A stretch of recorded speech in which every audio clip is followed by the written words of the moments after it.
right, team. Welcome to the Boulder Athlete Podcast. I'm Josh, and today I'm talking with Steve Hagarty and Aurora O'Brien. Now, you guys this is late, super late for you guys. Tell me exactly where you guys are at right now, actually. So we're in Cork in Ireland. Cork Island, and it's 9 p.m. your time, 1 Yep. p.m. my time. I totally conned you guys into meeting up at this point, so I'm grateful that you've put the kids to bed and you've made time to hang out and chat with us. I really appreciate it. Pleasure. Yeah, looking forward to this. Cool. Well, as we do with these guys, I really want to understand who you are and just get to know you, and we'll use this as a conversation. I've got some things that I'd like to get into because you've got some experiences I think would be really interesting to the broader Boulder athlete community, specifically your experience with Boulder Athlete. That's where I would love to just learn more about how that's going, what drew you to it, what your experience has been like, things that are working well, things that you'd like to see improved, all of that. But before we get there, I first just want to get to know you because this is the first time we've met. And so I just want to get to know your backgrounds a little bit. So, Steve, if you don't mind, maybe you can kick us off with that awesome sweatshirt by just telling us a little bit about your background, your upbringing, and kind of what brought you to this moment. At this moment exactly would be Aaron Bewley, but we can get to that later. But yeah, I would have played sports, the Gaelic sports, hurling and football, played soccer up until close to about 39 years of age. Early 30s, started doing a bit of running as well, just 5Ks, 10Ks kind of thing. It's kind of some of the other sports kind of fell by the side. And around 35, I'm not quite sure how I heard of CrossFit, but just kind of just heard about some work colleagues who kind of traveled back and forth to the US and stuff. I kind of heard bits and pieces about it and kind of went up, and I think I inquired about it like in December. They were like, look, just wait till we open the doors in January and come back. And so there was I think it was the only CrossFit gym in Cork at the time, CrossFit Cork.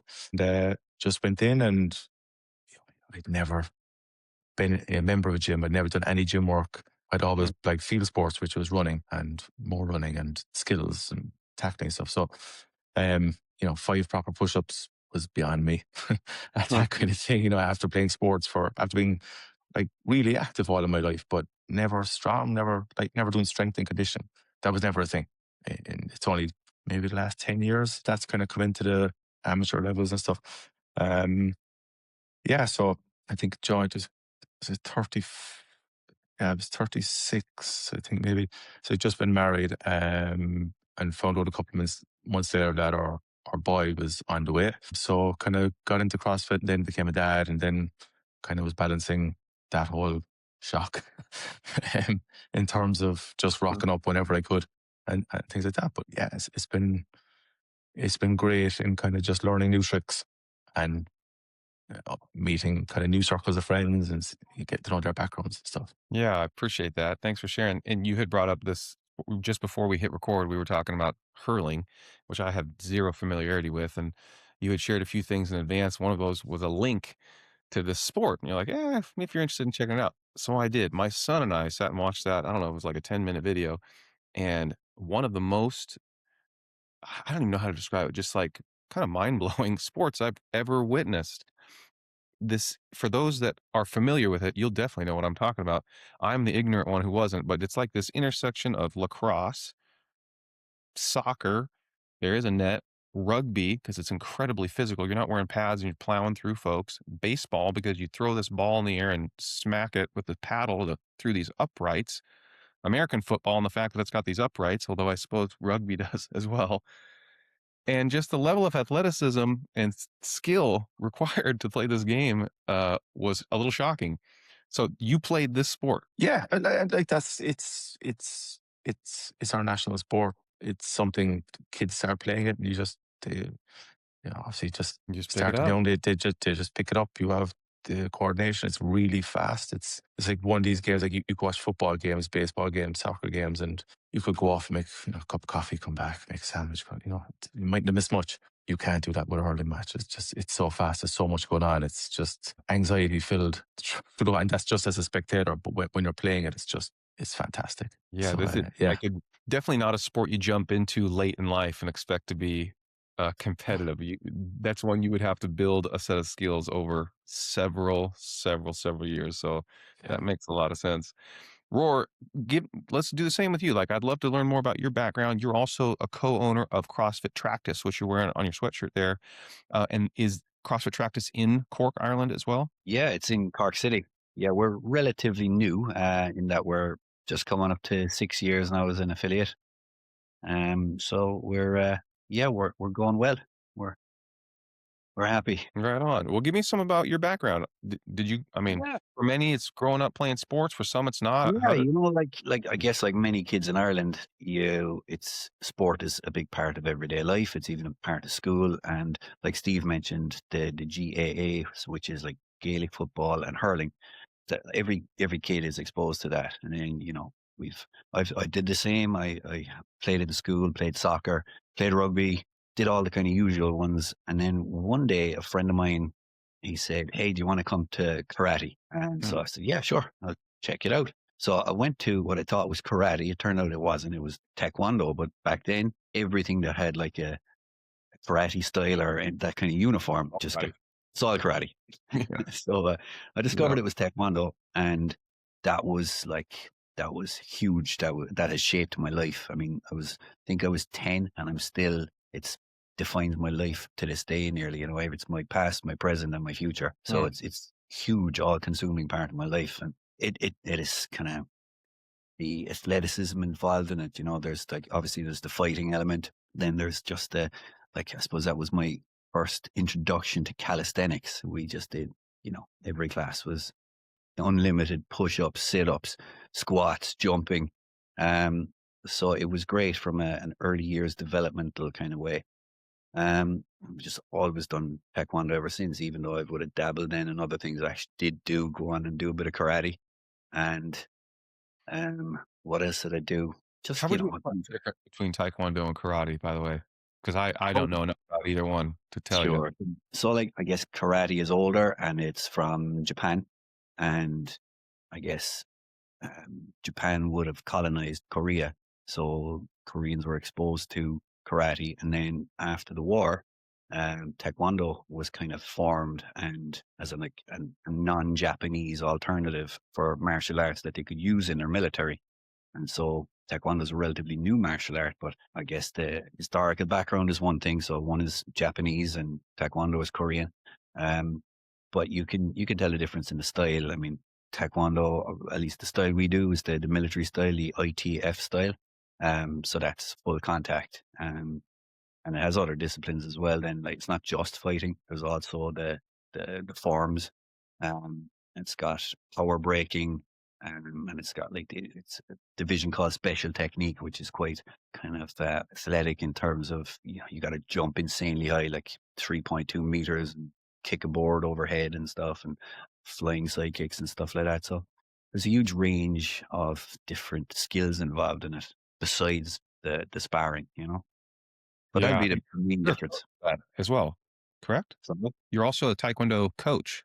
Is that right? yeah, yeah. So I'm currently the national coach, so the head coach of the national team. I'm actually just back from a mission to Kinshasa in Congo, so I'm a little bit Mm. jet lagged there. That was quite an experience. After I got all the work done, what should have been some downtime afterwards ended up 36 hours on a toilet bowl, so that was not fun. Oh, no. Yeah. Well, let's not go into those details, but we'll all just share that lovely image.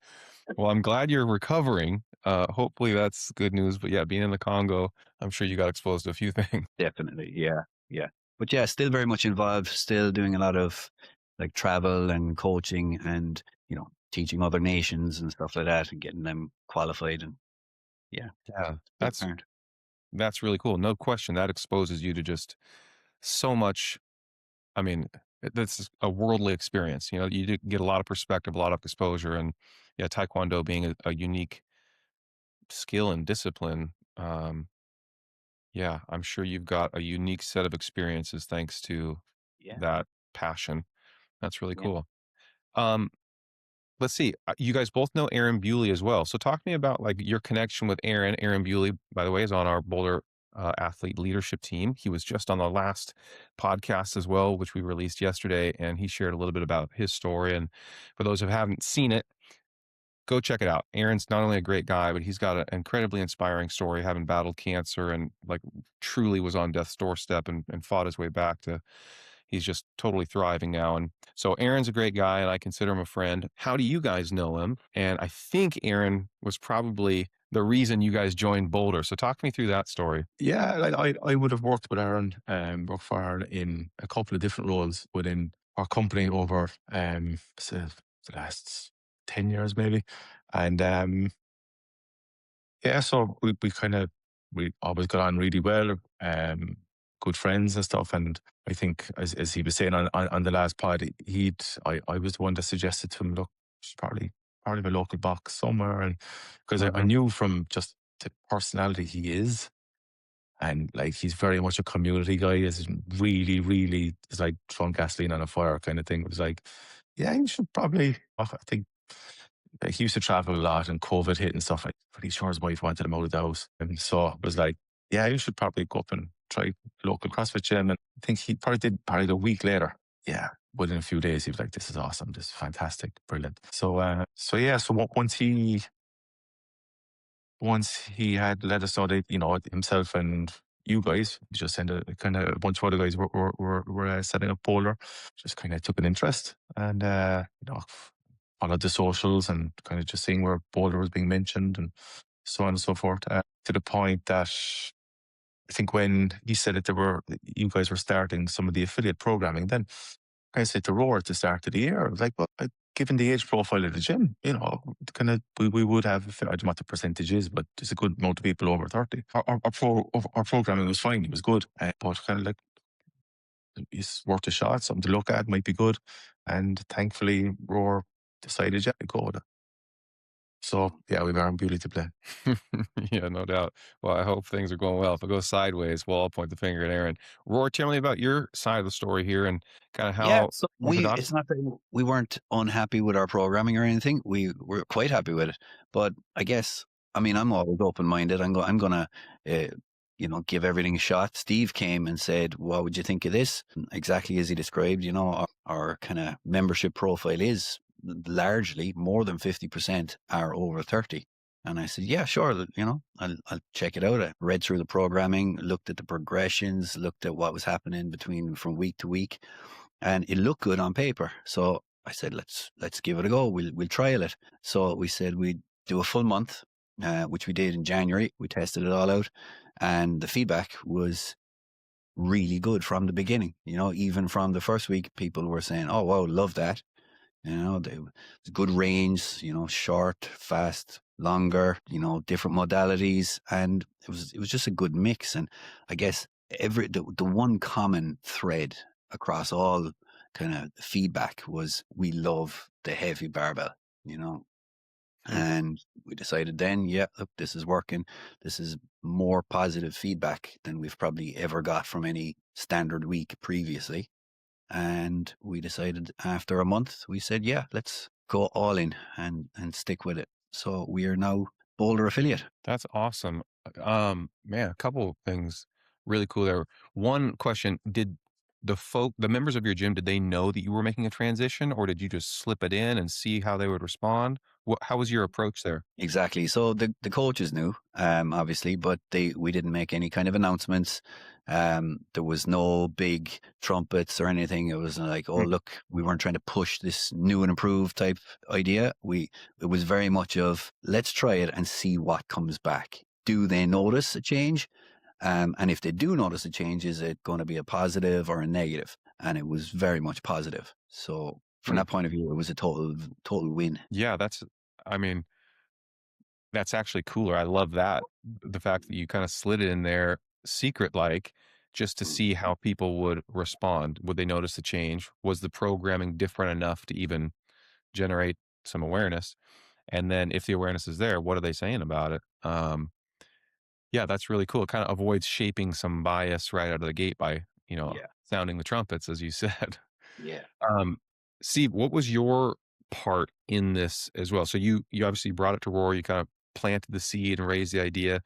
Were you then aware of when it was coming down the pipe and when it was gonna Oh get yeah, implemented. What were you hearing? Because I think you're a member of the gym going to be a coach. Is that right? yeah, yeah. There's some opportunities to coach there coming up, so I kind of looking forward to doing that. But I was just I don't know. I think kind of the older you get, the more interested you are in probably some of the mechanics or the science behind what we're doing and things like that. And as Robert said, the last program or the previous program we were doing was fine. It was good. It was enjoyable. But this was something where I had an attachment with Aaron and stuff like that. And I saw what it was. And I could see really positive feedback in the Boulder community, or at least on the socials and stuff like that. And I was like, look, it's worth to go.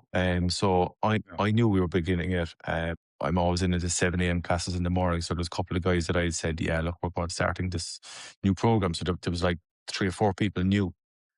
Yeah, it was immediate. I think kind of the fact that we were a lot more the barbell, the workouts. It's one thing having a lot of barbell and heavy barbell, but my experience of that over the years would be, yeah, within a few days, and I might say a few weeks, you're absolutely crushed, you're smashed. You need a break, a few days or a week of just not going to the gym. But it didn't have that effect. It was good. It was enjoying the work, but they're interesting. They're well put together. They're well thought out. And even though they're really tough, I was coming in the next morning absolutely fine. Let's go again. I think there was a couple of people from like the 6 a.m. to one of the guys. There was one more. I say we're about 3 weeks in, and just as we're having a chat, he was going. He says, "What's this? Like, is this a new program we're doing? What's it on? It's very different. It's like really, really good." So I just explained, yeah, boulder athlete and stuff like that. So yeah, it's been excellent. It's kind of breath of fresh air. I love that. And it's interesting actually that the feedback, or you probably heard feedback on a few things, but the early feedback was about the barbell, the heavy barbell, which, because when I think about our programming, yes, that's definitely part of it, but it's more gymnastics that comes to mind first for me. We do a lot of heavy barbell work as well, and it balances that out. And I love our diversity.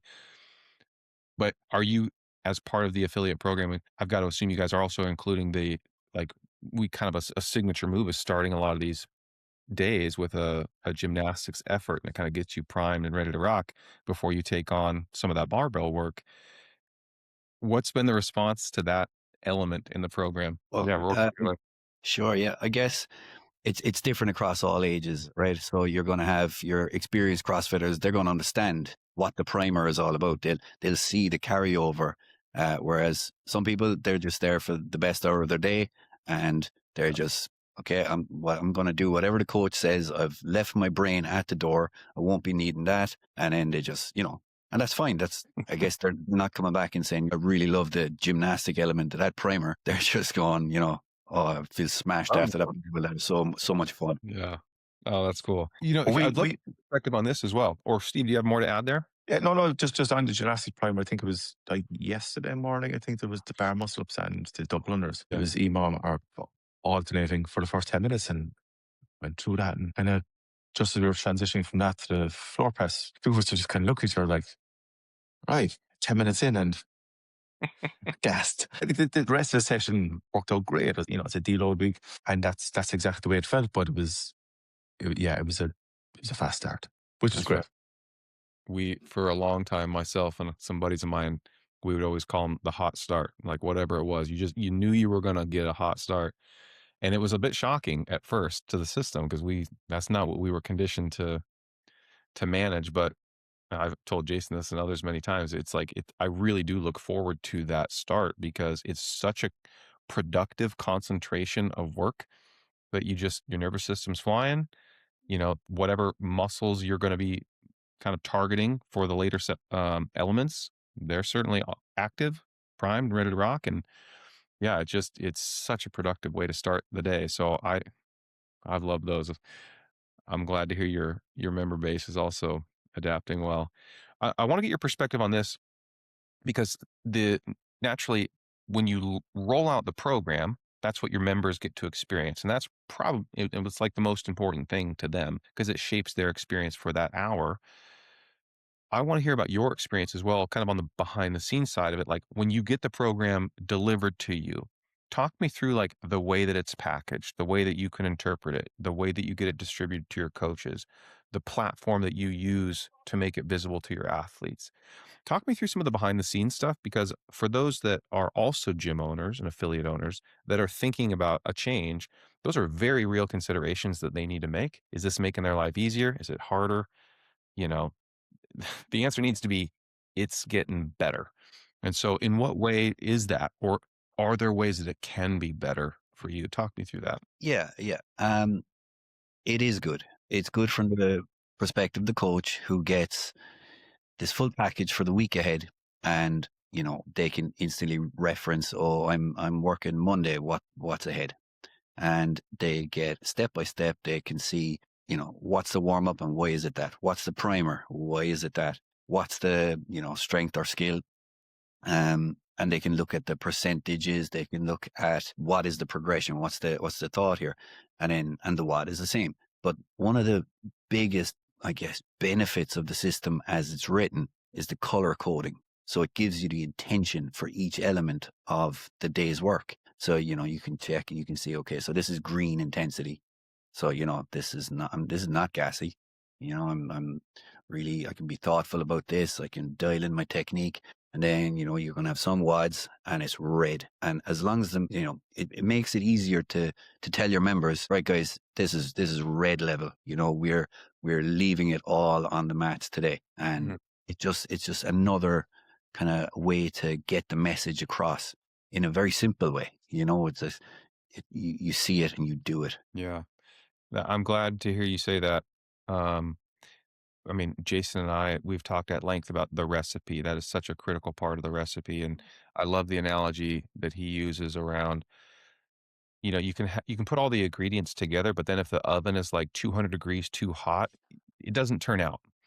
You put that recipe in the oven, you could have assembled it correctly. The programming can be nicely, thoughtfully, intentionally assembled, but you can overcook the hell out of it. And nobody wants that dish. And so the temperature is really important, the intensity in this case. And, I think we've all probably done it well and done it not so well and have experienced what both sides of that feels like. And so for you as a gym owner, when you're really trying to curate a good experience for your members, the temperature of the oven is really important to make sure that you communicate and they're clear on what that temperature should be. Yeah. And sometimes people burn it, and then you're like, yep, told you so. Probably shouldn't have done that. But I do love that color coding, and I'm glad to hear that it's resonating with you and your member base. Yeah, really cool. Um, let's see. And that's something as well, just on that, that's something that like there's a bunch of us that would be training together. There's 5 or 6 of us that would have trained together 14 years ago as well. And we've kind of, we're all at practice now. We've been together through different gyms, and we notice the programming. We notice when it's going too full on or when it's just getting too repetitive, or in various stages of gyms that we've been in. And like the mixture, the variety, of volume, the intensity, it's very much appreciated in terms of it's understood. Again, older members, none of us are shooting the lights out. We're not pushing for, games qualification or like this, but we do notice when the programming is good. John is kind of the roars and kind of, or as you were saying, kind of on the color coding stuff. That's, yeah, just something about the visual prompt, the visual cue, as opposed to saying 65% or 80% or go 90%. Color coding is, it just hits. Yeah. You kind of, you kind of know the people that are going to go red anyway, but Yeah. for the people that are going to stick with it, or like it was one of my first times, I think, intentionally 2 weeks ago was the first time I did it, where one of the workouts was yellow. I think the toaster bar, probably still did them at the same pace, but the transition to, what I say, the box jumps, I think, I just strolled across the gym, did the box jumps, wasn't flying through them, but moving, whatever, it was a row or something, or it was a run. So that they were all, probably didn't lose that much time, but just mentally just took it down a notch and went, okay, just do it right, get it done, don't rush it.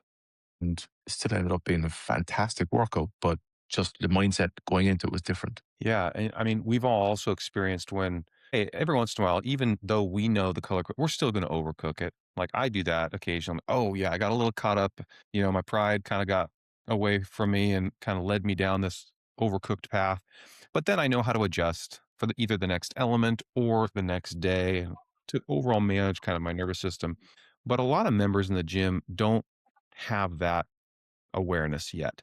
Some have been doing it for a long time and still don't have it. Some have been doing it for a short time and kind of have it. The range is so great. But then for you as a coach to be able to help hold them accountable to that, you've set it up front. Hey, today is supposed to be yellow. Today's supposed to be orange, whatever it is.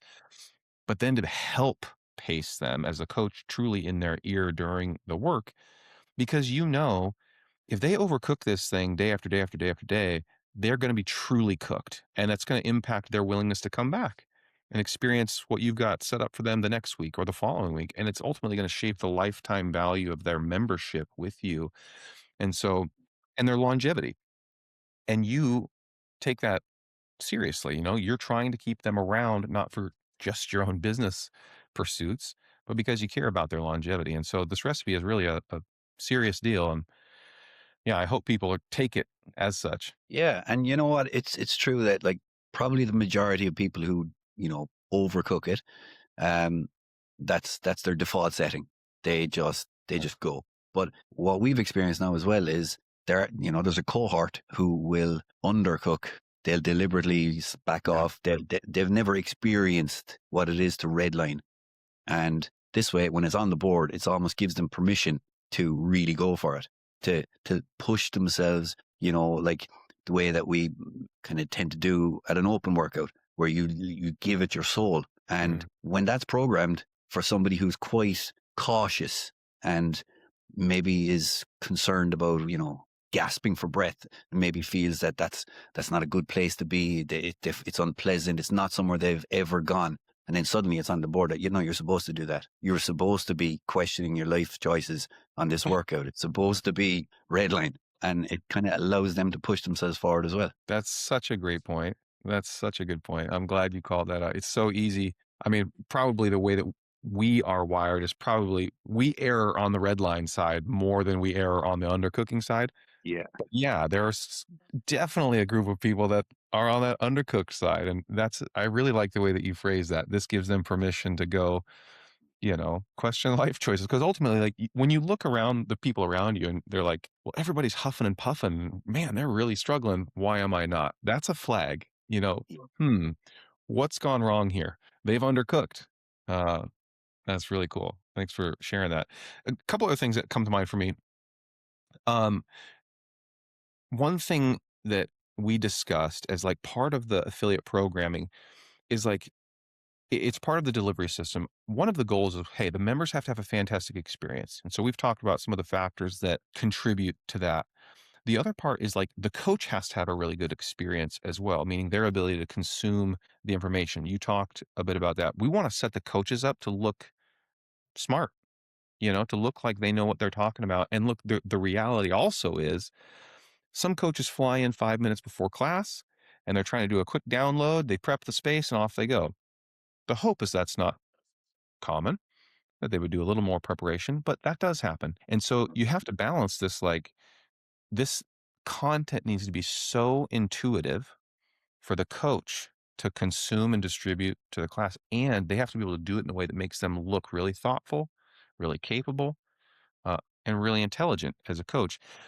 Talk to me about like Steve, as you're thinking about becoming a coach, or you're about to become a coach here. And Roar, you've definitely thought through this on your coach's behalf. One, is this doing that? Two, how do we do that even better? Mm. Yeah, you know what? First off, I guess I feel really lucky because we've got 10 coaches, and they're I couldn't ask for a better group of coaches. I'm actually so proud. Mm, I love our coaches. They always give 100%. They're there for the members. They genuinely care about the members. There's none of them, trying to make mega bucks doing this. This is something within them yeah. that they desire to get the best out of other people. And I think that's like we're lucky that that's across the board for all of our coaches. And Mhm. then to make it inspires me to want to make their lives easier. So I want them to be in a position where when they get the programming, they, first of all, it's clear, concise, and it can't be misinterpreted. And so I do feel that that's what we get with Boulder.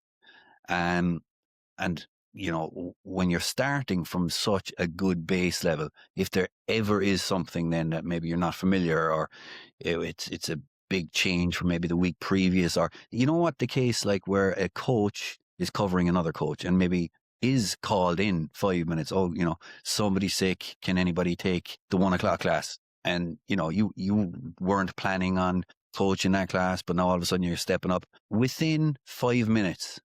You can read that brief and you can see the clear logic behind every step. And it's very, very, very easy to just pick up that brief and know exactly what you're doing. What's the intention? Intention is clear.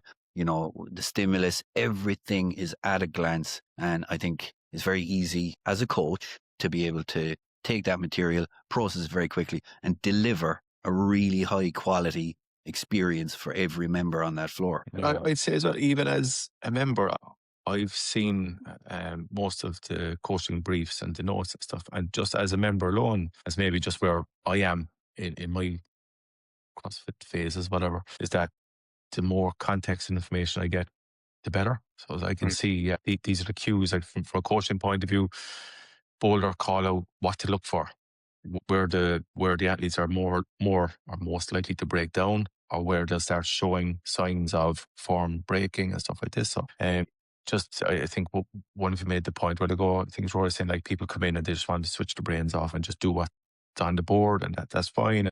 Would have had a less than great experience in one of the previous gyms that we were in, where we kind of remember kind of asking the owner, kind of, look, we get a bit more information on this block of training we're doing or programming, and we weren't doing deadlifts and we weren't doing what's going on. And he was like, no, people don't. We just need to keep it simple when people come in. It's just we don't want to throw too much at them. And I don't know, it just didn't resonate with me at all. It's like that. I just like to have information, give me context. It doesn't mean I want to go red on it. I just like to know more about what's in store for me and things like that. But I think from a coaching point of view, myself looking at coaching soon and stuff, there's a great kind of framework, and I won't say stepping stones, more of a kind of a straw man of stick to this and you're good. Everything else is more probably where your personality is going to come out, or where you're going to be working with different people through the class.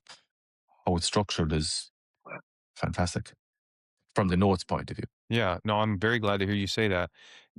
And I could not agree more on what you're pushing on there, which is like the why behind the what. That's true in so many factors of our lives. If I just go ask you to do the thing, here's what I'm asking you to do. You're like, well, I might do it, I might. But if I tell you why I'm asking you that, you take on a whole different level of intention and maybe desire and motive to go do that thing. Now you understand how it contributes to a larger goal or a larger mission, and you know how you can do it uniquely. And you just pull in so much more information that informs how you go do. And so the why is critical, and in the absence of that, you're just not going to accomplish the same thing. You're not going to do it the same way. And yeah, that's true from a member's perspective. When you get the why, that all holds true. As an employee, when you get the why from your boss, that holds true. As a kid, when you get the why from your parent, man, that changes everything. And so, yeah, I like the way that you said that. And hopefully we're arming coaches and gym owners with that so that they can provide it to their members and ultimately enhance the experience all the more. The other thing you said this, I want to double click on it just to touch Steve, you said, hey, the basically the demographic of our gym, we're like 30 plus. Roar, we should, you know, kick the tires on this whole Boulder thing. So the demographic, I think, is one very clear piece as a gym owner could recognize, like, would Boulder athlete be something to consider? Do we have a master's kind of dominant gym? What are some other things that you think other gym owners might be thinking through as they're, considering a programming change? It could be the age group of their gym, what other things might they be looking for that you think Boulder couldn't satisfy and meet them, where those needs are? I wouldn't like to think that Boulder is in any way pigeonholed into exclusively and only catering for the older athlete. I mean, it's this works for everybody, for absolutely everybody, and everything is adaptable. I mean, maybe it's something that you might want to consider is having the full range of ages. Like I'm sure you've got your elite level and your competitor level, and I wouldn't like anyone to think that this programming is only for older athletes. It's not. It's for everybody. It works really well for everybody. And, our super fit 20 somethings, they're smashing their workouts as well. Mhm. I think Yeah. that a lot of it is like depending. I was kind of thinking when you were asking the question first, I was thinking like we've got. I started when I was coming up on 36, coming up on 50 now, and like it was at that stage. So that was like 2012. CrossFit was that there was one CrossFit gym in Cork. That's it, right? So like we now have a wave of people that would have started training. Like they were maybe mid to late 20s, early 30s, kind of now that are still training. The amount of people that are out on just the amount of people in gyms and like between Mhm. CrossFit, High Rocks, just running, like the streets are packed. Like the fact that the programming isn't like for me, like I'm looking at it as in I don't want to get injured. I want to be able to get up tomorrow morning and train again. After the color coding, sometimes I would have been holding back off some of the red stuff, thinking, this one today, maybe I'll just hold back a little bit. But I think my experience of the bowler programming so far has been, as I said, the workouts, so the strength pieces and the gymnastics, fantastic, and tough workouts, really tough. But I'm getting out of bed every morning, kind of creeping around the house, not trying not make a sound, do I think cracking or my knees, my ankles, stuff like that. But I'm not. I'm not broken from the day before. And I Yeah. get to this, I get to Saturday. I generally don't train at weekends. Um, and Saturday, Sundays, I'm fine. You know. So that's a massive thing I think in people looking that they want to train hard but train smart in terms of like it doesn't mean I think that's what the bowler program for me so far anyway has been is that it's very well thought out and very well executed. Yeah. And that benefits everybody from all ages. Like obviously for us older athletes, it's definitely a much higher consideration. We can't afford to be getting injured. I mean, injury is going to ruin the rest of your training week, maybe the rest of your training month. But I think it's just great for everybody to work towards pushing your boundaries, but staying within a certain tolerance that you're not risking major injuries or ripping tissues that, overtaxed. I find it well thought out that there's sufficient recovery between hard efforts that you can stay pushing the pace. And by the way, I'm not paying you guys to say these wonderfully complimentary things. But I share a lot of the same thoughts. When I think about my CrossFit career, when I was, 27, 32, I was doing not even this much volume. I wasn't quite as fit either. And so, but there were seasons of my CrossFit career where I was younger, really healthy, really capable, doing less volume and feeling really smashed, really beat up. And now I'm 42, I'm doing more volume than I've ever done before. And I feel better than I have ever done before. Now that's me. Yeah, I'm on the Boulder leadership team. I'm drinking the Kool-Aid for sure, but that's real. It's totally accurate for me. And so when I hear you guys say what you're saying and that you're having a similar experience, yeah, that I love that. And Boulder affiliate is such an opportunity for growth for Boulder. From a business side, yes, we'll never deny that, but to support more athletes, to get more athletes and members just on the bandwagon where they're getting to experience some of the benefits that you guys have shared, that is the more inspiring opportunity for growth. And so naturally, we're thinking about like, gosh, what's the profile of the gym that's most equipped or would fit Boulder athlete the best? These are the kinds of questions that we often ask ourselves, and we've got some thoughts around that. I'm wondering, like, if I was to put that question to you guys, if you thought about some of the characteristics of a gym that you think, man, if they were like this, I bet you they'd really be into Boulder athlete or Boulder affiliate.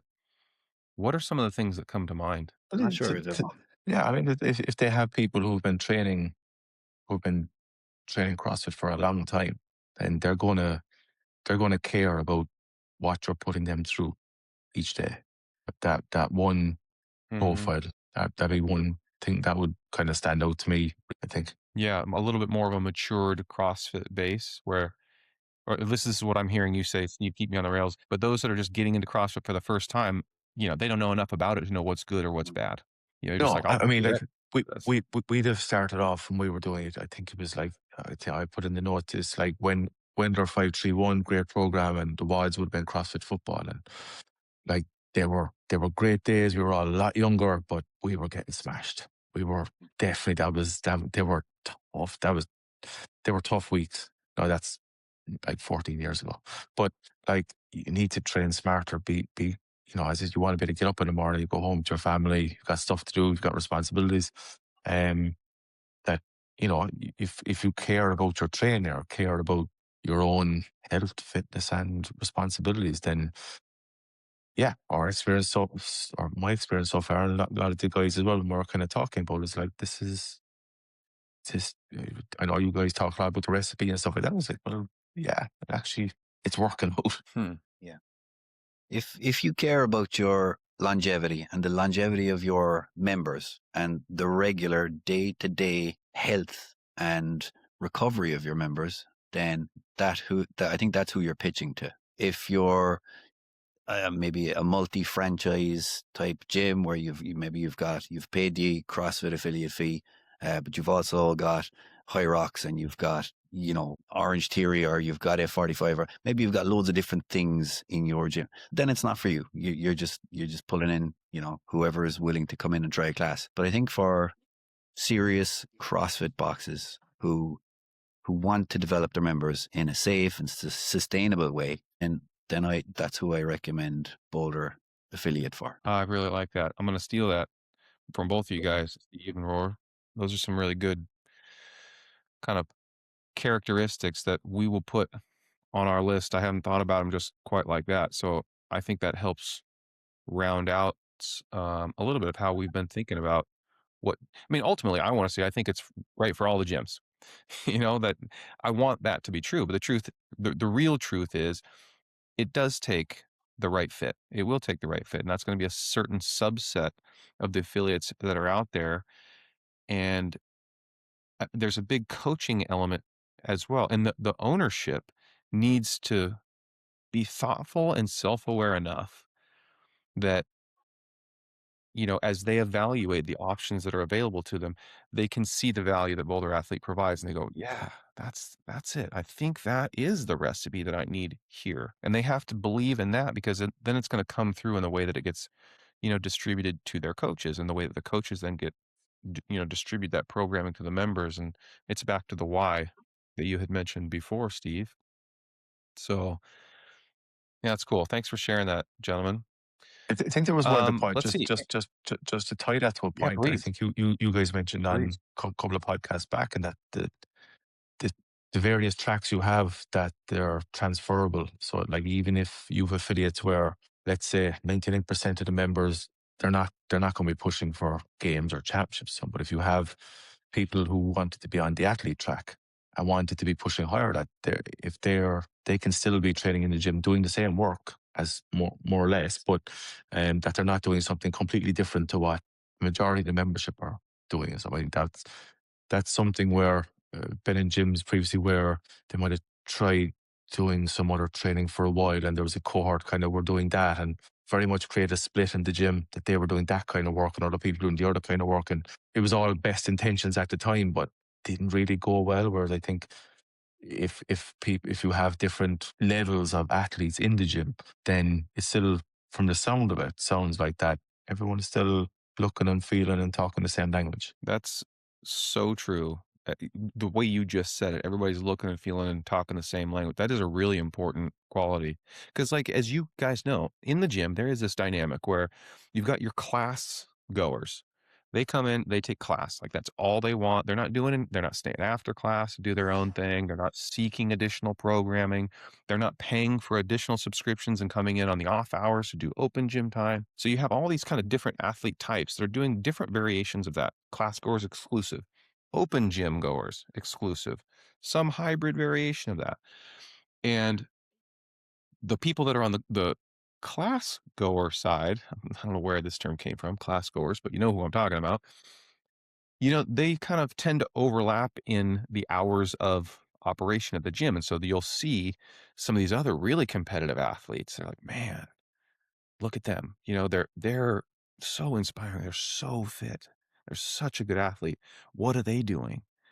And when the answer is they're doing the same programming you're doing, you know, that's powerful. That's really cool. And you're like, whoa, I'm doing the same stuff that they're doing. So cool. And so we want that to be a truth. And the connective tissue between the elite track that, Jason's doing and the class affiliate program that Susie is doing, they're essentially the same. It's the same DNA altered by degree. That's a really cool thing. And it's not a coincidence that that's the truth. But to your point, like when that is the dynamic that exists in the gym, it just makes the whole thing so much more cohesive. It like makes I don't know what the word I'm looking for, but like just the integrity of the approach that the gym is taking is stronger. And that's really cool. So the fact that you've called that out, I hadn't thought about it honestly, but it's so true. It's so true. When that exists, it's a powerful thing. Yeah, really good stuff, guys. I've so enjoyed this conversation. I can't wait to cut this one up. And there's some great sound bites. You guys are dropping some great material here. Anything So, else you want to get into that we haven't touched on yet? how about you, Steve? No, I You mean, looking look, forward to becoming a coach? what's that? Looking forward to being a coach. Yeah, well, I mean, that was, I think, after the Open last year, it was the online level one. I was like, yeah, just be interested to kind of do it, even just for my own knowledge and stuff, and just again, just picking up little tips, bits of nuggets of info that probably 20 coaches have tried to tell me, but hasn't registered. But then reading it again is like, actually, yeah, I know what that means. But it's good. Like I get a good kick out of different things at the gym where you might just give someone next to you who's new, or there's a certain movement where you can see they're being very inefficient with it and just needs a little tweak. And once I might give them a little tip and they change it. And then there's a kind of a smile when they just kind of realize, oh, actually, yeah, this works. Yeah, that feels good. It's nice. So it's looking forward to doing the coaching, to figure out how to use the clock. But yeah, be good.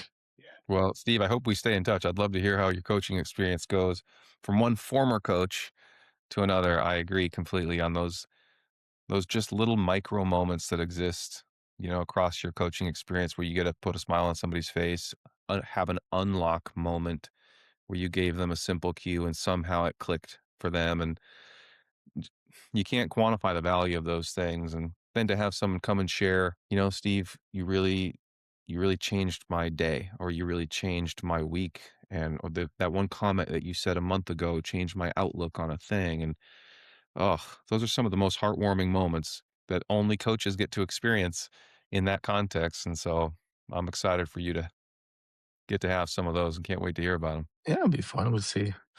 We see how we go with the Open next week. And my goal as ever is just to stay one rep ahead of Aaron Bewley. That's all I ask. Oh, that's going to be, and so Roar, first off, you got to keep Steve in line now because I'm going to be checking in on Yeah, you as well. you're watching him like a hawk now. I'm going to be checking his standards. Yeah, no doubt about it. Are you guys both doing the Open? Do you do anything Roar at the gym for the Open? What's that look like for you? Yeah, so timelines, the way it's released, it's kind of like really late on a Thursday evening in Ireland. So Thursday's not an option really for doing your first attempt. So we spend the whole day Friday. We use the normal classes to run the Open.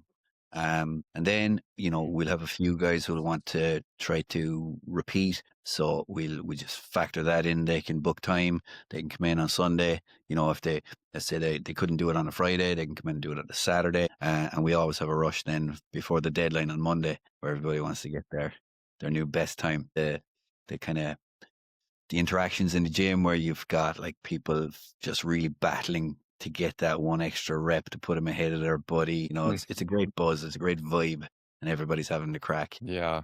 Yeah, that's really cool. It's kind of I'm fun to see. It's kind of fun to see people who finish their workout and are really happy with their score until they hear yeah, that they've been nudged by a couple of reps or like, I'm doing it again. Yeah.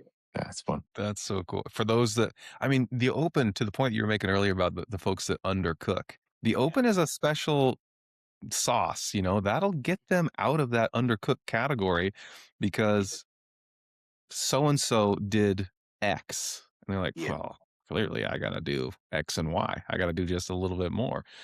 And yeah, there's some powerful stuff there that'll draw them out of that comfort zone. Yeah, we look forward to it every year. It's kind of the theatrics and the fun, and it's a good Friday. Heck yeah. Well, gentlemen, It's, good luck in this open season to both of you and CrossFit Practice. Thank you very And much, Josh. Aaron thank you, speaks very Josh. highly of you both, by the way, and he brings your names up often, and especially as we're always talking Boulder affiliate. He's been so eager for me and you guys to have this conversation. When is it? When do you guys when are you having him on the podcast, John? So I'm excited to He's produce yeah, this and get it out there. he's great. Aaron is like really positive, really helpful. He's always available. I've heard the feedback from your different athletes as well of him being available and just there to kind of contact people and stuff like that. So yeah, you've got a good one. We sure do. And we're lucky. He's a good dude. I really appreciate him. But guys, it's late. Get yourselves to bed, rest up, enjoy your weekends. Thank you sincerely for making time for this. This has been a fun This was conversation. good. Yeah, thanks, Josh.